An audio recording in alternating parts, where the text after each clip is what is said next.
యాదవ కుర్మ సంఘాల జేఏసీ ఆధ్వర్యంలో నిర్వహిస్తున్నటువంటి పత్రికా అట్లా ఎలక్ట్రానిక్ మీడియా యూట్యూబ్ మిత్రులకి, అట్లాగే మా నాయకుడు యాదవ హక్కుల పోరాట సమితి జాతీయ అధ్యక్షులు మేకల రాములు యాదవ్ గారు, అట్లాగే మరొక ముఖ్యమైన నాయకుడు మనందరికీ గర్వకారణం. ఎందుకంటే అఖిల భారత యాదవ మహాసభ 1925లో ఏర్పాటు చేయబడ్డది. అంటే హిందూ మహాసభ 25లో ఏర్పడితే, కమ్యూనిస్ట్ పార్టీ 25లో ఏర్పడితే 1925, అఖిల భారత యాదవ మహాసభ కూడా 1925లో ఏర్పడ్డది. అట్లాంటి అఖిల భారత యాదవ మహాసభకి దేశ నేషనల్ జనరల్ సెక్రటరీగా ఉన్నటువంటి రమేష్ యాదవ్ గారు, అట్లాగే గోవర్ధన్ యాదవ్ గారు న్యాయవాది గారు, అట్లాగే మాకు పెద్ద భీష్మాచార్యులాగా మరి రిటైర్డ్ ప్రిన్సిపల్ బీసీ ఐక్య వేదిక అధ్యక్షులు కాటం నరసింహ యాదవ్ గారు, అట్లాగే బేరి మా యుద్ధ బేరి రామచంద్ర యాదవ్ గారు, అట్లాగే సింహం యాదవ్, శ్రీనివాస్ యాదవ్, గంగుల మధు యాదవ్, గంగుల ఐలేష్ యాదవ్, అట్లాగే మరీ ముఖ్యంగా ఈ కార్యక్రమానికి ముఖ్యంగా అందరినీ కోఆర్డినేట్ చేసినటువంటి ఇలా జర్నలిస్ట్ ఫోరం ఏర్పాటు చేసి, BC journalist forum, Yadav journalist forum ఏర్పాటు చేసి మరి కుర్మ యాదవ్ల ఐక్యత కోసం పనిచేసినటువంటి సీనియర్ జర్నలిస్టు మేకల కృష్ణ యాదవ్ గారు, అట్లాగే అందరిగా పేరు పేరున రవి యాదవ్, శ్రీరామ్, మల్లేష్, రవి, వీరేందర్, హరి ప్రదీప్, సాయన్న, శ్రీశైలం, అందరికీ పేరు పేరున నా యొక్క నమస్కారాలు. మీ అందరికీ తెలుసు, ఈ రాష్ట్రంలో మరి కాంగ్రెస్ ప్రభుత్వం కొనసాగుతున్నది. మరి అందరూ ఓట్లు వేస్తేనే ఇలా రేవంత్ రెడ్డి గారు ముఖ్యమంత్రి అయినరు. కేవలము వారి చుట్టాలు పక్కాలు వారి కులపోళ్ళు వేస్తేనే వారు ముఖ్యమంత్రి కాలే. ముఖ్యంగా బడుగు బలహీన వర్గాలు, ఆదివాసులు, ట్రైబల్స్, అన్ని వర్గాల ప్రజలు, రైతులు, కార్మికులు, సబ్బండ తెలంగాణ సమాజం సబ్బండ వర్గాలు ఓట్లు వేస్తే వారు ముఖ్యమంత్రి కావడం జరిగింది. మరి క్యాబినెట్ చూస్తే చాలా సిగ్గుచేటు. మరి క్యాబినెట్ ఏర్పాటు చేయడం కూడా సాధ్యం కావట్లేదు కాంగ్రెస్ పార్టీకి. 2 సంవత్సరాలు అయిపోయింది ఇప్పటికే. మరి అరకొరగా మొదట మంత్రివర్గం ఏర్పాటు చేసుకొని కొద్దిమంది తన చుట్టాల పక్కలతోటి మంత్రివర్గాన్ని ఏర్పాటు చేసుకోవడం జరిగింది ముఖ్యమంత్రి గారు. దాంట్లో సామాజిక న్యాయం లేదు.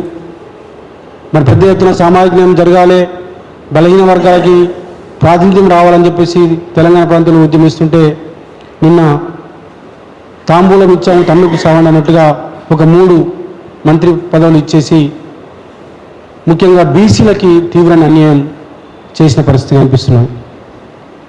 మనం గమనిస్తే ఇవాళ 18 మంది మంత్రివర్గంలో ఉండే పరిస్థితి ఉంది, 17+1. దాంట్లో రేవంత్ రెడ్డి గారు కులగణన ప్రకారం వారి యొక్క కులాల లెక్కల ప్రకారము 56% తేల్చింది. వారి బీసీలు వారి లెక్క ప్రకారము మరి 10 మంది మంత్రివర్గంలో ఉండాలి. బీసీలు 10 మంది మంత్రివర్గంలో ఉండాల్సిన దాంట్లో ఇలా నిన్నటితోటి ఆ సంఖ్య వాకాటి శ్రీహరి గారి చేరికతోటి ఆ సంఖ్య కేవలం 3కి మాత్రమే చేరింది. ముఖ్యంగా అంటే ఇప్పుడు కొండా సురేఖమ్మ ఉన్నారు, తను పద్మశాలి, పొన్నం ప్రభాకర్ గౌడ్ ఉన్నారు, గౌడ కులానికి సంబంధించినటువంటి వ్యక్తి, వాకాటి శ్రీహరి గారు ముదిరాజు. మరి బీసీలలో అత్యంత సంఖ్యాపరంగా ఉన్నటువంటి కులాలు మరి పద్మశాలి, గౌడు, ముదిరాజు ఆల్రెడీ ఇచ్చారు కాబట్టి వాటిని అవి కాకుండా చూస్తే ప్రధానంగా ఉన్నటువంటి కులాలు యాదవ్, కుర్మ యాదవులు, మున్నూరు కాపులు, అట్లాగే ఎంబీసీలు కూడా పెద్ద సంఖ్యలో ఉన్నారు. కనీసము 10 అంటే 3 ఇంకా 7 రావాలి. అట్లీస్ట్ ఇంకొక 3-4 అన్నా ఇవ్వాల్సిన అవసరము సామాజిక న్యాయం అని చెప్పేటువంటి కాంగ్రెస్ పార్టీకి ఉన్నది. ఇలా ఆది శ్రీనివాస్ గారు ఉన్నారు, మున్నూరు కాపు సంబంధించినటువంటి వ్యక్తి, వారికి ఇవ్వాల్సిన అవసరం ఉంది. అట్లాగే బీర్ల ఐలయ్య యాదవ్, మా కుర్మ యాదవ్ సమాజానికి సంబంధించినటువంటి ఒకే వ్యక్తి ఇలా అసెంబ్లీలో కాంగ్రెస్ పార్టీలో నుంచి ఉన్నారు. మరి వారిని పరిగణ తీసుకుంటే వారికి రావాలి. ఎంపీసీ తీసుకుంటే వీర్లపల్లి శంకర్ గారు షాద్నగర్ ఎమ్మెల్యే ఉన్నారు. ఇలా గతంలోని రాజశేఖర రెడ్డి సందర్భంలో వైఎస్ రాజశేఖర రెడ్డి గారు ఉన్నప్పుడు మరి ఇదే రజక ఎంబీసీకి సంబంధించినటువంటి బసవరాజు సారయ్య గారు మంత్రిగా ఉన్నారు. అంటే మీరు రోజు సామాజిక న్యాయం మాట్లాడుతున్నారు, రోజు రాజ్యాంగం గురించి వెళ్ళవేస్తున్నారు, దేశంలో కులగాలను అంటున్నారు. రాహుల్ గాంధీ గారు అయితే అసలు మొత్తం భారత రాజ్యాంగాన్ని చేతిలో పట్టుకొని బైబుల్ లెక్క, ఖురాన్ లెక్క, భగవద్గీతను పట్టుకున్నట్లుగా తిరిగి అసలు మొత్తం మాకు ఇదే బైబుల్, ఇదే ఖురాన్, ఇదే భగవద్గీత, అసలు రాజ్యాంగం మొత్తం కాలరాస్తుంది బీజేపీ మోడీ ప్రభుత్వము, మీరు మొత్తం కూడా దీన్ని సామాజిక న్యాయం కోసమే నేను బయలుదేరినా అని చెప్పేసి అభినవ్ అంబేద్కర్ లెక్క రాహుల్ గాంధీ గారు బయలుదేరింది. దేశమంతా మాట్లాడుతున్నారు, దేశాన్ని ఎక్స్చేయాలి, కులగణన చేయాలి, మేము అధికారం కోసం కులగణన చేస్తాము, 50% క్యాప్ను ఎత్తేస్తాము, బీసీలకు రిజర్వేషన్ పెంచుతాము, ఎస్సీ ఎస్టీలకు ఎట్లయితే జనదాంశ ప్రకారం ఇస్తున్నామో ఆ రకంగా బీసీలకు కూడా మేము 60% రిజర్వేషన్లు బీసీలకు అవసరమైతే ఇస్తామని చెప్పేసి డంకా బజాయిస్తూ దేశమంతటా రాహుల్ గాంధీ గారు తిరుగుతున్నారు. బీహార్లో కూడా తిరుగుతున్నారు, ఎస్సీ హాస్టల్ చుట్టూ, బీసీ హాస్టల్ చుట్టూ ఇలా ప్రదక్షిణ చేస్తున్నారు రాహుల్ గాంధీ గారు. కానీ ఇక్కడ వారి ముఖ్యమంత్రి రేవంత్ రెడ్డి గారు రాహుల్ గాంధీ గారు చెప్తున్నట్లేదా, లేదు నరేంద్ర మోడీ చెప్పినట్టు వింటుండా? ఇలా కాంగ్రెస్ పార్టీ తేల్చుకోవాల్సిన అవసరం ఉంది. ఎందుకు బీసీలు అంటే కాంగ్రెస్ పార్టీకి చిన్న చూపు? ఎందుకు బీసీ వర్గాలంటే చిన్న చూపు కాంగ్రెస్ పార్టీకి? మీరే చెప్పారు కామారెడ్డి డిక్లరేషన్లో భాగంగా మేము 42% రిజర్వేషన్ ఇస్తాము, విద్యా ఉద్యోగ రంగంలో స్థానిక సంస్థలు ఇస్తామని చెప్పింది. కులగణన చేయాలని చెప్పేసి మేము ఉద్యమాలు చేస్తే ఇదే బషీర్బాబు, ఇదే సమాజ్ ప్రెస్ క్లబ్ సాక్షిగా మేము అనేక కార్యక్రమాలు తీసుకొని అనేక రౌండ్ టేబుల్ను, అనేక పోరాటాల ద్వారా, ఇంద్రపార్క్ ధర్నాల ద్వారా సెక్రటరీ ముట్ట తర్వాత చివరికి కులగణన చేశారు.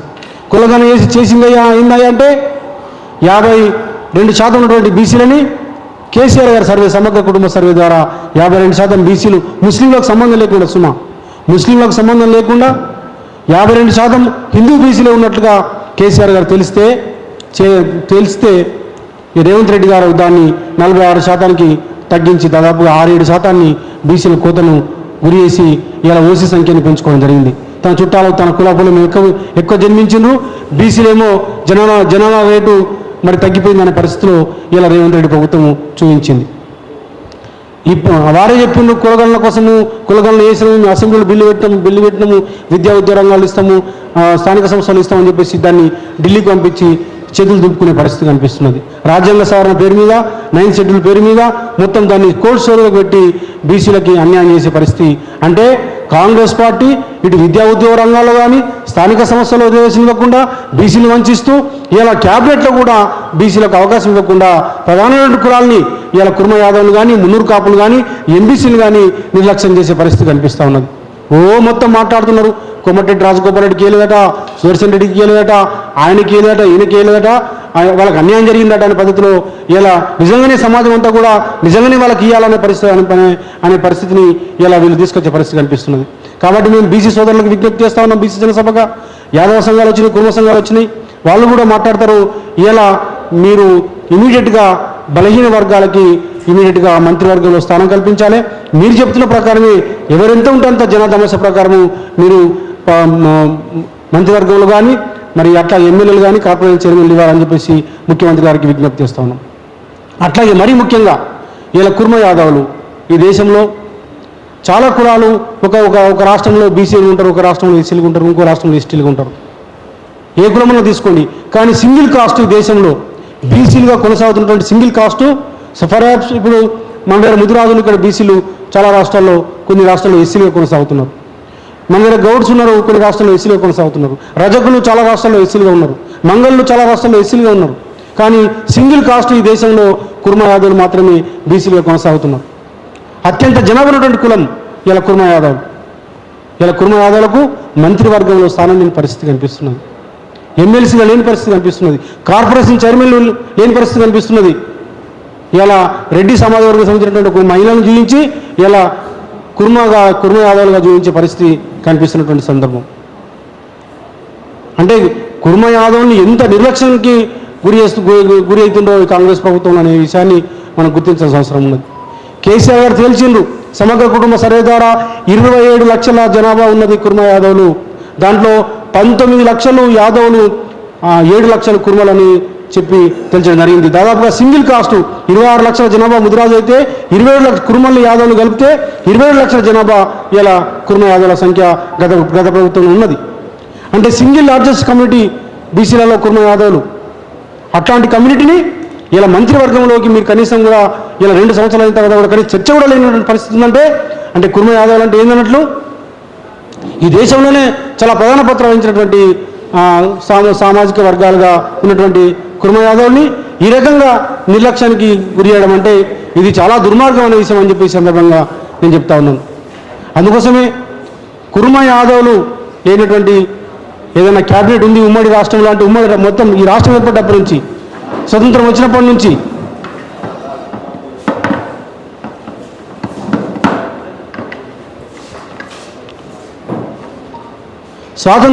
నుంచి కుర్మ యాదవ్ లేని క్యాబినెట్ ఏదైనా ఉందంటే రేవంత్ రెడ్డి గారి క్యాబినెట్ అనే విషయాన్ని ఈ సందర్భంగా నేను విజ్ఞప్తి చేస్తాను.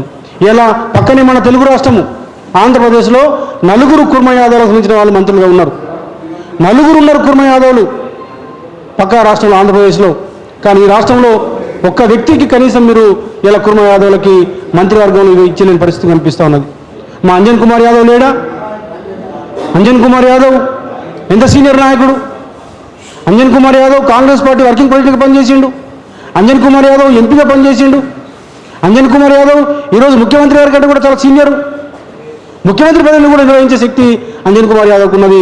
కానీ కనీసం మీరు మంత్రివర్గంలో అంజన్ కుమార్ యాదవ్ తీసుకునే పరిస్థితి లేదు. పోనీ మీరు లెక్కలు చెప్తున్నారు కొడుకు రాజ్యసభ ఇచ్చిందని చెప్పేసి, మరి కోమటిరెడ్డి రాజగోపాల్ రెడ్డి కుటుంబానికి అది కాదా వర్తించదా? జనారెడ్డి కుటుంబానికి వర్తించదా?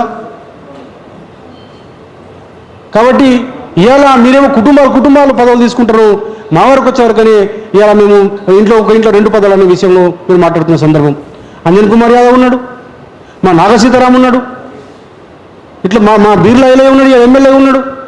బీర్లా ఐలయ్యని వెంటనే మీరు మంత్రిగా మీరు ఇవ్వండి, అవకాశం ఇవ్వండి. మేఘాల మీద మీరు మిగతా వాళ్ళకి ఇచ్చుకుంటారు కదా. ఇక బీర్లా ఐలయ్య మా కుర్మ సమాజంలో సంబంధించిన వ్యక్తి, మా యాదవ్ బిడ్డ కాబట్టి ఉన్న ఒకే వ్యక్తికి ఆయన కన్నా ఇవ్వండి, లేదంటే మా కొత్తగా ఎమ్మెల్సీ ఇచ్చి మా అంజన్ కుమార్ యాదవ్కి ఇవ్వాలని చెప్పేసి మేము డిమాండ్ చేస్తాము. మీరు ఈ రకంగా ఇలా కుర్మ యాదవులకి అదే రకంగా ఇలా బీసీ వర్గాలకి 300 కాపు లేని క్యాబినెట్ ఏమైనా ఉందా ఈ రాష్ట్రంలో? 300 కాపు ఇలా కొండా సురేఖమ్మ పద్మశాలి కమ్యూనిటీ ఆమె అట్లాగే ఉండాలి, ఆమెను తీస్తాము అని చెప్పి మాట్లాడుతున్నారు. కొండా సురేఖమ్మని ఎందుకు తీయాలి ఆమె? అంటే పద్మశాలి కాబట్టి తీయాలనా కొండా సురేఖమ్మని? ఏం పాపం చేసింది కొండా సురేఖమ్మ? బీసీగా పుట్టడం పద్మశాలిగా పుట్టడమే పాపమా? మాట్లాడితే కొండా సురేఖమ్మని తీస్తామని చెప్పేసి అంటారు. కొండా సురేఖమ్మ పద్మశాలి సమాజ వర్గం నుంచి ఉన్నది. అట్లాగే 300 కాపుల నుంచి కంపల్సరీ ఇవాళ 300 కాపులు కాంగ్రెస్ పార్టీలో కూడా గతంలో పీసీసీ ప్రెసిడెంట్గా ఉన్నారు. కాంగ్రెస్ పార్టీలో చాలా పెద్ద సీనియర్ నాయకులు కేకే గారు కానీ డిఎస్ కానీ అసలు మొదటి నుంచి కూడా కాంగ్రెస్ పార్టీకి 300 కాపు నాయకత్వం వహించినటువంటి పరిస్థితి. కానీ ఇలా 300 కాపు సమాజ వర్గాన్ని మీరు నిర్లక్ష్యం చేస్తారా? ఈ పద్ధతిలో మీరు వ్యవహారం చేస్తారా? ఎంబీసీలని మీరు ఈ రకంగా మొత్తం నిర్లక్ష్యం చేసి ఎంబీసీలకు ఇవ్వలేని పరిస్థితి మీరు కనిపిస్తూ ఉన్నది. కాబట్టి మేము రేవంత్ రెడ్డి ప్రభుత్వానికి విజ్ఞప్తి చేస్తా ఉన్నాము, ఇమీడియట్గా మొత్తము మాకు 10 మంది మంత్రి పదవులు కావాల్సిన అవసరం ఉన్నది. బీసీలకి మా జనరామాస ప్రకారం మీరు మంత్రివర్గంలో మాకు స్థానం ఇవ్వండి, కార్పొరేషన్ చైర్మన్లో మాకు స్థానం ఇవ్వండి, ఎమ్మెల్సీలుగా మాకు స్థానం ఇవ్వండి. ఇమీడియట్గా కులగన్న మీ రిపోర్టు ఆధారంగా విద్యా ఉద్యోగ రంగాల్లో స్థానిక సంస్థల్లో రిజర్వేషన్లు బీసీలకు 42% మీరైన ప్రకారమే ఇవ్వాలని చెప్పేసి మేము డిమాండ్ చేస్తున్నాము. మరీ ముఖ్యంగా కుర్మ యాదవులకు మీరు క్యాబినెట్లో భాగస్వామ్యం ఇవ్వకపోతే మా కుర్మ యాదవులకి ఎవరికి ఇస్తారనే మీ ఇష్టము. మా అంజన్ కుమార్ యాదవ్కి ఇస్తారా, మా బీర్లా ఐలయ్యకి ఇస్తారా, లేదా ఇంకెవరికైనా ఇస్తారా? కొత్త వాళ్ళకు మీరు గతంలో చాలా సందర్భాల్లో కూడా మరి డైరెక్ట్గా మంత్రివర్గంలోకి తీసుకొని తర్వాత 6 నెలల్లో మరి ఎమ్మెల్యేగా ఎమ్మెల్సీగా అవకాశం ఇచ్చినటువంటి సందర్భం కూడా చరిత్ర ఉంది. రాజ్యాంగం వెసులుబాటు కల్పిస్తున్నది. రాజ్యాంగము ఆ అవకాశం కల్పిస్తున్నది. ఎవరైనా సరే డైరెక్ట్గా మంత్రివర్గంలోకి పోవచ్చు, తీసుకోవచ్చు. వారిని 6 నెలల్లో మరి కాలపరిమితిలో వాళ్ళని ఎమ్మెల్యేగా కానీ ఎమ్మెల్సీగా కానీ అవకాశం ఇవ్వండి. లేకపోతే మీరు మీ చుట్టాల పక్కన రాజీనామా చేయించి అక్కడ మా వాళ్ళని మీరు ఎమ్మెల్యేగా అవకాశం ఇవ్వండి. కాబట్టి ఇది మా ఆత్మగౌరవానికి సంబంధించిన సమస్య. కుర్మ యాదవులకి మీరు మంత్రివర్గంలో ఇవ్వకపోవడం అంటే మమ్మల్ని బానిసల కంటే తక్కువ చూడడం అనేది ఈ సందర్భంగా మేము హెచ్చరిస్తా ఉన్నాము. అందుకోసమే దీనికోసం మేము పెద్ద ఎత్తున రేపు అన్ని జిల్లాల్లో మా కమిటీ అంతా కూడా కుర్మ యాదవ జేఏసీ ఒక కమిటీ వేసుకుంటాము, కోఆర్డినేషన్ కమిటీ. ఆ కమిటీ పేరు మీద మొత్తము తెలంగాణ అంతా తిరుగుతాము. రేపు జూన్ 27వ తారీఖు నాడు ఇందిరా పార్క్ దగ్గర కుర్మ యాదవుల ఆత్మగౌరవ సభ నిర్వహించబోతా ఉన్నాం. కుర్మ యాదవుల ఆత్మగౌరవ సభని మేమందరం కూడా ఐక్యంగా కుర్మ యాదవులంతా కూడా నిర్వహిస్తాము. ఇది మా ఆత్మగౌరవానికి సంబంధించిన అంశము. ఇది ఖచ్చితంగా మీరు ఒకటే డిమాండ్ చేస్తా ఉన్నాం రేవంత్ రెడ్డి ప్రభుత్వానికి. మాకు బీసీలకు ఇవ్వాలి, మాకు 10 మంది మంత్రులు ఉండాలి, మున్నూరు కాపుకి ఇవ్వాలి, ఎంబీసీలకు ఇవ్వాలి, కుర్మ యాదవులకు ఇవ్వాలి. అట్లాగే అన్నిట్లలో ప్రభుత్వ రంగంలో అన్నిట్లలో మాకు అవకాశం కల్పించాలి. అట్లా కల్పించకపోతే మేము కుర్మ యాదవుల ఆత్మగౌరవ సభని పెద్ద ఎత్తున ఇందిరా పార్క్ దగ్గర నిర్వహించబోతా ఉన్నాము. దాన్ని జయప్రదం చేయాలని చెప్పేసి ఈ సందర్భంగా నేను విజ్ఞప్తి చేస్తా ఉన్నాను. కాంగ్రెస్ పార్టీ నిన్న మంత్రివర్గ విస్తరణ ద్వారా మరొకసారి బీసీ వ్యతిరేక వైఖరిని, కుర్మ యాదవ వ్యతిరేక వైఖరిని ప్రదర్శించిందని చెప్పేసి ఈ సందర్భంగా చెప్తా ఉన్నాను. కాంగ్రెస్ పార్టీ చరిత్ర అంతా బీసీ వ్యతిరేక చరిత్రనే. కాంగ్రెస్ పార్టీ జీన్స్లోనే ఉన్నది, దాని డిఎన్ఏలో ఉన్నది. అది మొదటి నుంచి కూడా బీసీ వ్యతిరేక చరిత్ర కలిగి ఉన్నది. రాజ్యాంగం అమల్లోకి వచ్చినప్పటి నుంచి ఆ రోజు రాజ్యాంగ రచన సందర్భంలో విద్యా ఉద్యోగ రంగంలో కానీ రాజకీయ రంగాల్లో కానీ బీసీలకు రిజర్వేషన్ ఇవ్వలేదు. కాకా కమిషన్ వేసిండ్రు, బుట్టదాఖలు చేసిండ్రు. మండల్ కమిషన్ వేసిండ్రు, బుట్టదాఖలు చేసిండ్రు. మండల్ కమిషన్ రిపోర్ట్ని వీపీ సింగ్ గారు ఇంప్లిమెంట్ చేస్తే రాజీవ్ గాంధీ గారు బీసీలకు రిజర్వేషన్ ఇవ్వడం అంటే దేశాన్ని విచ్ఛిన్నం చేయడం అని చెప్పేసి మాట్లాడిన చరిత్ర కాంగ్రెస్ పార్టీ. తాత ముత్తాతలు చేసినటువంటి ద్రోహపు చరిత్రని నేను సమూలంగా మార్చేస్తా అని రాహుల్ గాంధీ గారు రాజ్యాంగాన్ని చేతపట్టుకొని ఇలా దేశం అంతా తిరుగుతున్నాడు. కులగణన చేస్తాము, దేశాన్ని ఎక్స్ట్రా తీయాలి, హల్వా కొద్దిమంది తింటారా, అందరికీ పంచొద్దా, బడ్జెట్ను తయారు చేసిన దాంట్లో 20 మందే ఉన్నారు, అంత అగ్రవర్ణీయులే ఉన్నారు, మిగతా సమాజం అంతా ఉండొద్దా, హల్వా మీరే తింటారా, అందరికీ వంచొద్దా అని చెప్పేసి రాహుల్ గాంధీ గారు చిలక పలకలు పలుకుతున్న దేశం అంతా తిరుగుతూ బీహార్లో ఇలా ఎస్సీ ఎస్టీ బీసీ హాస్టల్స్ తిరుగుతున్నాడు, వాళ్ళకు సంక్షేమం చేయాలని చెప్పేసి మాట్లాడుతున్నాడు. కానీ తన అధికారం ఉన్నటువంటి రాష్ట్రంలో మాత్రము బీసీలకు తీవ్ర అన్యాయం చేస్తున్నాడు. ఇలా 17+1 18 మంది మంత్రివర్గంలో ఉండాల్సిన దాంట్లో ఇలా బీసీల జనాభా ప్రకారం 56% అని రేవంత్ రెడ్డి తేల్చిండు. 56% అంటే కనీసం 10 మంది మంత్రివర్గంలో ఉండాలి. కానీ ఎంతమంది ఉన్నారు? కేవలం 3 ఉన్నారు. ఒకరు కొండా సురేఖమ్మ, పద్మశాలి, పొన్నం ప్రభాకర్ గౌడు, వాకటి శ్రీహరి ముదిరాజు, నిన్నటితోటి ముదిరాజు. అంటే 3 మాత్రమే ఉన్నారు. ఇంకా 7 మంత్రివర్గంలోకి బీసీని ఎప్పుడు తీసుకుంటారని చెప్పేసి నేను రేవంత్ రెడ్డి గారి మీద నమ్మకం లేదు నాకు. రాహుల్ గాంధీని డిమాండ్ చేస్తా ఉన్నాం. నువ్వు మాట్లాడుతున్నావు కదా బీసీల గురించి, నువ్వు మాట్లాడుతున్నావు కదా రాజ్యాంగం గురించి, నువ్వు మాట్లాడుతున్నావు కులగణన చేస్తాము, దేశం అంతటా అందరికీ సామాజిక న్యాయం ఇస్తాము, అందరూ ఎవరెంత ఉంటే అంత వాటా ఇస్తామని చెప్పేసి మాట్లాడుతున్నావు కదా రాహుల్ గాంధీ. మరి ఎప్పుడు మాకు మంత్రివర్గంలో మా బీసీలకు స్థానం ఇస్తామని చెప్పేసి అడుగుతా ఉన్నాను. కనీసం ఇలా ఆది శ్రీనివాస్ గారు ఉన్నారు, మున్నూరు కాపు సంబంధించిన వ్యక్తి. మున్నూరు కాపు సామాజిక వర్గం నుంచి మంత్రివర్గం లేకుండా ఉన్నటువంటి ప్రభుత్వం ఏమైనా ఉందా ఇంతవరకు? కాంగ్రెస్ పార్టీలో ప్రధాన పాత్ర వహించారు ఒకప్పుడు కేకే గాని, డిఎస్ లాంటి వాళ్ళు కాంగ్రెస్ పార్టీకి వెన్నుకగా ఉన్నారు మున్నూరు కాపులు ఈ ఉమ్మడి రాష్ట్రంలో. కానీ ఇలా మున్నూరు కాపులు లేకుండా ఇలా మంత్రివర్గం ఉన్నటువంటి పరిస్థితి. ఆది శ్రీనివాసరావు అద్భుతంగా వారిని చేయొచ్చు కదా. అట్లాగే మా బీర్లు ఇలా ఉన్నాడు. ఇలా కుర్మ యాదవులు దాదాపుగా ఇలా 9% ఈ రాష్ట్రంలో ఉన్నారు. కేసీఆర్ గారి ఏదైతే సమగ్ర కుటుంబ సర్వే ద్వారా 27 లక్షల జనాభా ఉందని చెప్పేసి కుర్మ యాదవులు తేల్చడం జరిగింది. చాలా సైంటిఫిక్ పద్ధతిలో వారు తేల్చడం జరిగింది. దాంట్లో దాదాపు 20 లక్షల మంది యాదవులు, 7 లక్షల మంది కుర్మలు, సింగిల్ లార్జెస్ట్ కమ్యూనిటీ కుర్మ యాదవులు ఈ రాష్ట్రంలో. 26 లక్షలు దాదాపుగా 1,00,000 తేడాతోటి ముదిరాజులు ఉన్నారు. రెండో స్థానంలో. కుర్మల్ని యాదవ్ని కలిపితే ఈ హైయెస్ట్ జనాభా ఇలా కుర్మ యాదవులు ఈ రాష్ట్రంలో బీసీలలో ఉన్నారు. ఈ రాష్ట్రంలోనే హైయెస్ట్గా ఉన్నారు.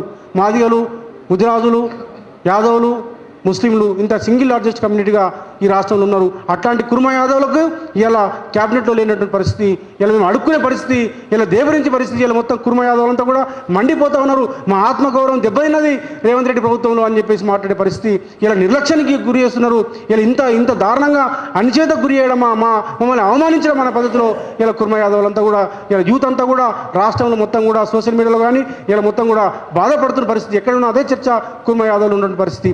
కనీసం ఇలా ఎంబీసీలు గతంలో వైఎస్ రాజశేఖర గారు మంత్రివర్గంలో ఇలా బసవరాజు సారయ్య గారు గతంలో మంత్రిగా ఉన్నారు. ఒక ఎంబీసీ సంబంధించినటువంటి ఎంబీసీలు కూడా ప్రబలంగా ఉన్నారు ఈ రాష్ట్రంలో.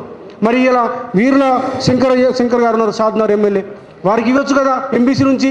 కాబట్టి ఇవాళ మీరు వచ్చే క్యాబినెట్లో ఏదైతే ఎక్స్పెన్షన్ ఉందో తప్పకుండా బీసీని విస్మరిస్తే మేము ఊరుకునేది లేదు, కుర్మ యాదవులు విస్మరిస్తే మేము ఊరుకునేది లేదు. ఇవాళ మీరు చిలక పలుకులు పలకడం కాదు, ఇలా కుర్మ యాదవులకు మీరు న్యాయం చేయాలని చెప్పేసి సిగ్గుందా? కాంగ్రెస్ పార్టీ ఆఫీస్ బేరర్లలో 100 మంది ఉంటే ఇద్దరిని ఇస్తావా కుర్మ యాదవులకి? కుర్మ యాదవులకి కనిపిస్తలేరా? మాకు లీడర్షిప్ లేదా మీ దగ్గర? కాంగ్రెస్ పార్టీలో యాదవులు ఓట్లు వేయలేదా? కుర్మ యాదవులు ఓట్లు వేయలేదా? లీడర్స్ లేరా? ఇలా ఇద్దరు మాత్రమే ఆఫీస్ పేర్లు పెట్టుకొని ఇలా మొత్తం కూడా కుర్మ యాదవులు ఈ రకంగా ఇంత దేశమా కుర్మ యాదవుల మీద అంటే ఇలా మనం అర్థం చేసుకోవాల్సి వస్తుంది రేవంత్ రెడ్డి గారికి. రేవంత్ రెడ్డి గారు ఎందుకు మొదటి నుంచి కుర్మ యాదవులు అంటే ఆయనకు నచ్చదు. ఇలా ఇంతకుముందు మా రమేష్ యాదవ్ గారు చెప్పారు, గతంలో యూపీఏ 1 కానీ యూపీఏ 2 కానీ నీ ప్రభుత్వం నడిచిందంటే, నీ మన్మోహన్ సింగ్ ప్రభుత్వం నడిచిందంటే మా ములాయం సింగ్ యాదవ్, మా లాలూ యాదవ్ లాంటి మొత్తం మా బీహార్, ఉత్తరప్రదేశ్లో ఉన్నటువంటి పార్టీలు మీకు బలంగా నిలబడి ఆ రోజు మరి బీజేపీ రావద్దని చెప్పేసి వాళ్ళు ఎన్డీఏకు రాకుండా ఉండడం కోసము మీకు 2 సార్లు మద్దతు ఇస్తే ఇలా మీరు ఈ పద్ధతిలో ఇలా యాదవుల మీద ఇంత దేశము మీరు కలిగి ఉండడం అనేది, బీసీల మీద దేశం కలిగి ఉండడం అనేది ఇది చాలా దుర్మార్గము. అందుకోసమే మేము సీరియస్గా కార్యాచరణ దిగుతా ఉన్నాము. స్థానిక సంస్థల్లో రిజర్వేషన్ ఇవ్వాలి 42%, విద్యా ఉద్యోగ రంగంలో బీసీలకు రిజర్వేషన్ ఇవ్వాలి, మీరన్న కామన్ డిక్లరేషన్ ఇంప్లిమెంట్ చేయాలి, మరి బీసీలకి మంత్రివర్గంలో మా జనధనోత్సవ ప్రకారం ఇవ్వాలి, ముఖ్యంగా కుర్మ యాదవులకి మరి మంత్రివర్గంలోకి ఇవ్వాలి, ఎమ్మెల్యేలుగా ఎమ్మెల్సీలుగా అవకాశం ఇవ్వాలి, కార్పొరేషన్ చైర్మన్లుగా అవకాశం ఇవ్వాలి.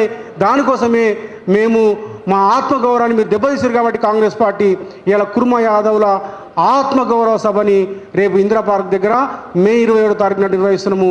దీన్ని పెద్ద ఎత్తున జూన్ 27వ తారీఖు నాడు నిర్వహిస్తూ ఉన్నాము. మీరు పెద్ద ఎత్తున దీన్ని జూన్ 27వ తారీఖు నాడు జరిగే ఇందిరా పార్క్ దగ్గర జరిగే మరి కుర్మ యాదవుల ఆత్మగౌరవ సభని జయప్రదం చేయాలని చెప్పేసి దీనికోసము మేము కమిటీ వేసుకుంటున్నాము. మొత్తం అన్ని జిల్లాలు తిరుగుతూ మా కుర్మ యాదవ జేఏసీ ఆధ్వర్యంలో అనేక సంఘాలు ఉన్నాయి. ఇలా అఖిల భారత యాదవ మహాసభ ఉన్నది, యాదవ క్లబ్ సమితి ఉన్నది, మరి యాదవ చైతన్య సమితి ఉన్నది, యాదవ సంక్షేమ సంఘం ఉన్నది.